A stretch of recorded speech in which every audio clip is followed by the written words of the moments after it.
YouTube take ज्ञान channel तरफ आपको नमस्कार सहित स्वागत जनाई आजिकर भिडियो आरंभ करवा।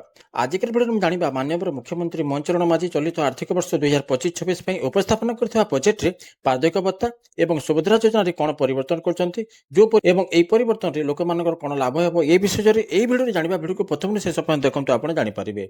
जदि भिडियो भल लगे लाइक करदे सांग सेयार करदे एमती प्रकार भिडियो जो पाइबा चाहते सब्सक्राइब बटन को क्लिक करने संगे संगे बेल आइकन को क्लिक करदे। आसतु भिडियो स्टार्ट करवा। आसतु जाना ए बजेट रे वार्षिक भत्ता विषय कौन रखा जाए।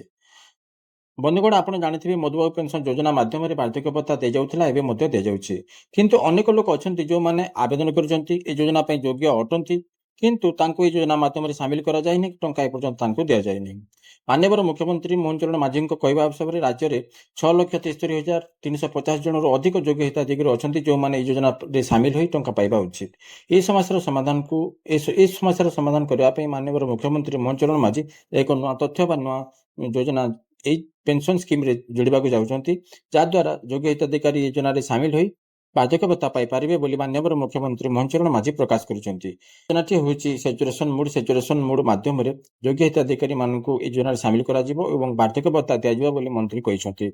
यह पदक्षेप ओडिशार नागरिक मान सामाजिक सुरक्षा को सुदृढ़ कर माननीय मुख्यमंत्री प्रकाश कर।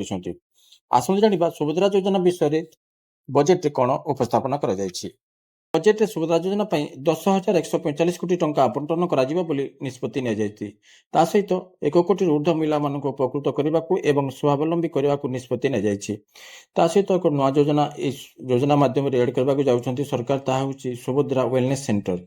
एथिरे अभियोग निराकरण करा टंका को केमिति विनियोग करें केमिति अधिक टंका रोजगार करें कौन सब पुष्टिकर खाद्य खाई पारे संपूर्ण बरण ये वेलनेस सेंटर को जन स्वावलंबी हेबे और अधिक टंका रोजगार कर स्वावलंबी हेबे बोली माननीय मुख्यमंत्री प्रकाश करछंती।